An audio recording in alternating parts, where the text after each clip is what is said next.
All right, so what's it like being an Alexa Bliss fan in a world full of people who have better taste than you? That's certainly not true. I think everyone has the same taste as me. Actually, no, that's not true. Most people have worse because they are also Bailey fans. Oh, I see what you did there. uh, so, all right, hello, people who are in this house.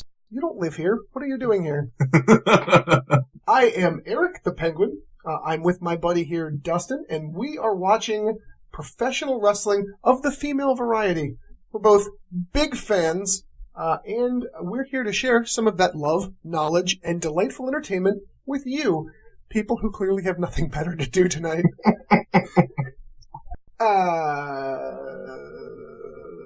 So come along and join us on this adventure as we BS our way through the topic of women's professional wrestling around the world, but we're mostly going to, I think, focus on the WWE World Raw, SmackDown, and NXT. So, Dustin, tell us about your favorite wrestler, female wrestler. Alexa Bliss, because I don't know. I really enjoy her character. I think I've mentioned to you before.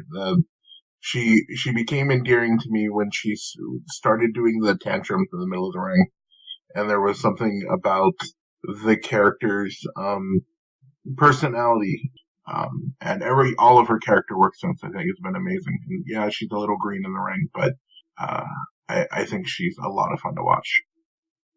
And, she wins matches, unlike your favorite WWE Women's Superstar. Yeah. Oh, we're getting smarmy already. That's not how... I'm going to take the high road because I'm a penguin of quality. As a result, I will tell you why I love Bailey. And the answer is because she has a unique character and personality that you don't see in most of women's wrestling, not just in WWE, but around the world. You see, most women take the sex appeal category. At least half the wrestlers, Alexa Bliss included, ride that sex appeal train all the way to Victory Station. But Bailey, while I'm not saying that she's unattractive or anything, her character and her in-ring work are the focus of who she is as a performer, rather than going, waha, boobies! Which, by the way, is my new catchphrase. Nope, cut that, that's bad. Don't say that. I've already erred grotesquely. Not good. Not good. It's very bad. Not good. But yeah, so we're excited to talk about the world of women's professional wrestling because a lot of people don't talk about it very much. And frankly, we're kind of sick of that. So we want to put a spotlight on it and talk about all the things we love about it, especially in this new day and age where it is getting more TV time, more respect, we're getting better characters, better talent, and we're really excited about it. I think what I'm most excited about is to be able to talk about it outside of the WWE narrative of women's revolution and all of the catchphrases and taglines that goes along with that. Because while it's true that they've definitely helped a lot, I think that their narrative is so self-serving and focused on what they've done. I don't know. I think a lot gets lost sometimes. I don't disagree with that at all. I think that's a great start to these conversations.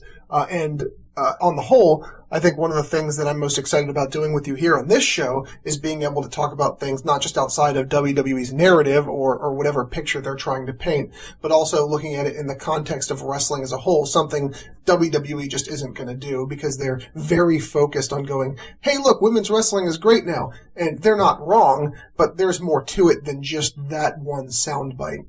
Right, exactly.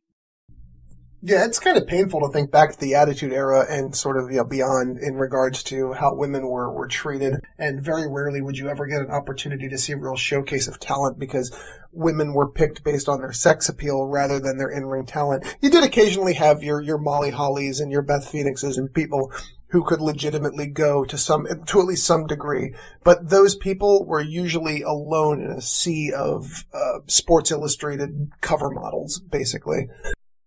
I agree completely. I've been happy with all of this, but I was really happy with the Mae Young Classic to see their wide variety of body types and wrestling styles that were on showcase. Who's the blonde, the Australian blonde? Tony Storm? Thank you.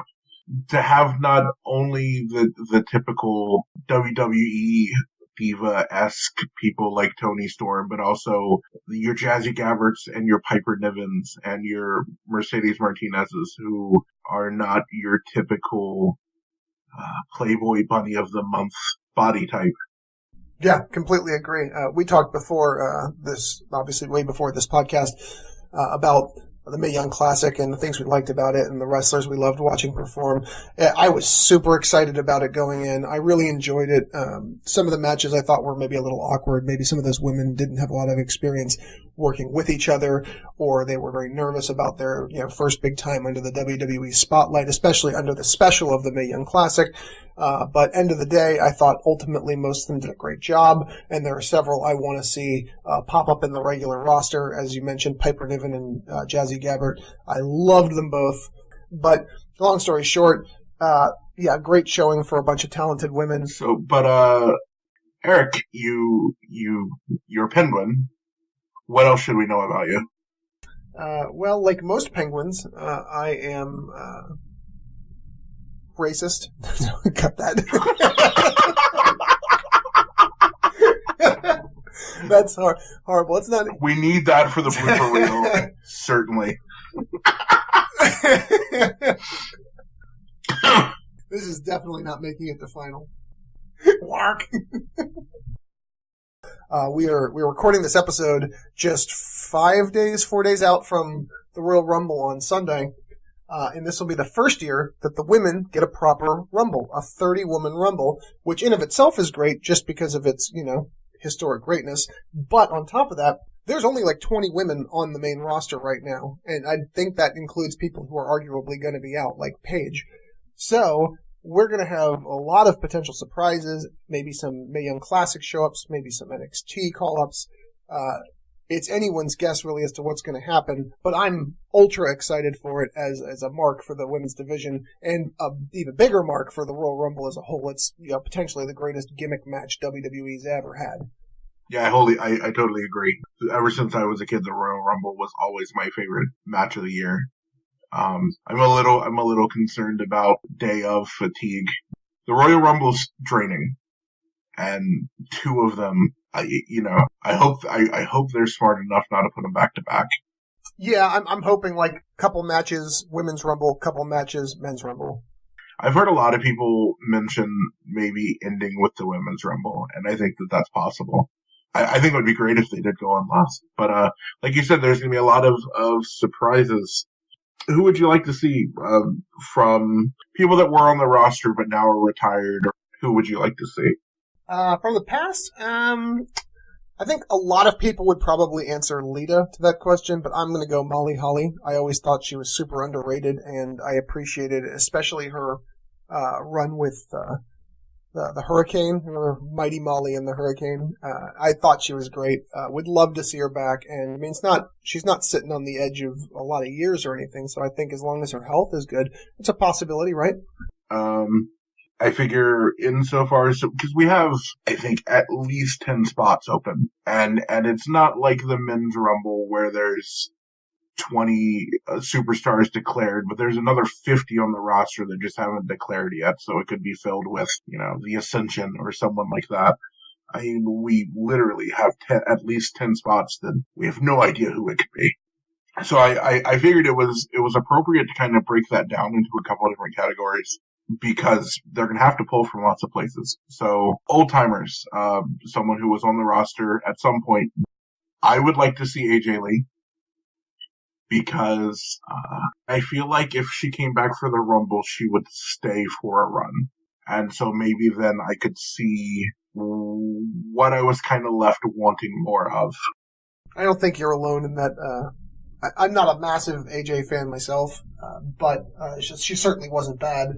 And I don't know, she always seemed sort of frail to me. She's been very thin, and she didn't exactly, I don't know, she just had a stature that screamed weakness to me. Even Paige, who was arguably just as thin, just felt a little stronger. Maybe it was her personality or her presence or on the mic. I don't know.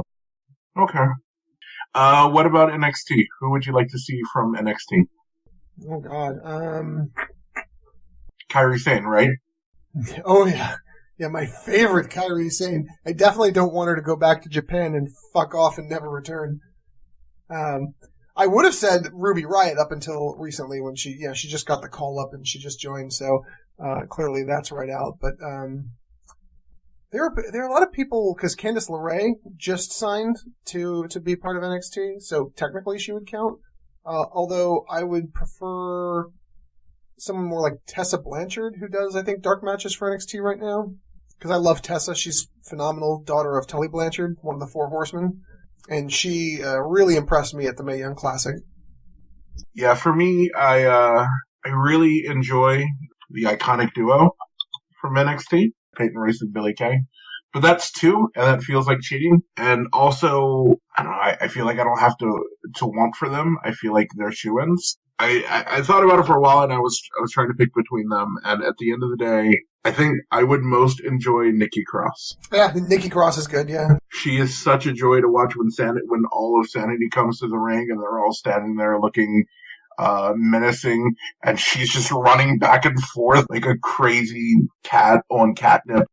Yeah, I think it wouldn't surprise me at all. In fact, I would even put money on the fact that she'll probably show up. Yeah, I think probably so. How about the big elephant in the room, Ronda Rousey? So that was my third category, just pure surprise. I think Rousey's likely, but she's not my pick for who I would want to see.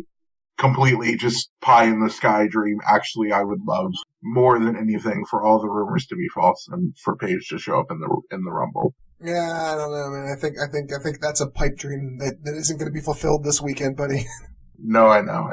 I've really been bummed this month by that announcement. She just got back. What about you? Do you want Rousey? Yeah, I actually am interested in seeing Rousey show up. I was never a UFC fan, so I don't have any attachment to her as a person or a character in of itself. But her coming into the Rumble would be very big, and I think her not only coming in as a surprise is good fun, but I think it's a good start to her career in WWE if that's the path she wants to walk down. She can come in, make a big statement, throw a lot of people out, look really good doing it, potentially, of course. And then if they book her properly, they can use this sort of monstrous showcase to set something up down the line. I think one of the most likely scenarios is her versus Charlotte. And I think after maybe a couple screwy finishes and a not very well done finale to their feud, I think it will actually continue heading towards Survivor Series, where they can finally do the horsewomen versus horsewomen angle. I think that's probably a most likely scenario of where they're going to go and why I'm interested in seeing her show up. That's pretty much exactly how I read it as well. Regardless of who wins, I'm excited for the Rumble. I'm Rudy Tooty, gonna shake my penguin booty. I'm super excited. Any final thoughts as we sign off from our first episode? I hate you. Mm-hmm. That's a very interesting counterpoint. Fuck you. Thank you for tuning in. I hope you've enjoyed this episode, and we look forward to having you over for more of these delightful parties in the future. Royal Rumble's around the corner. We'll talk extensively in another episode about that potentially next week. Bye.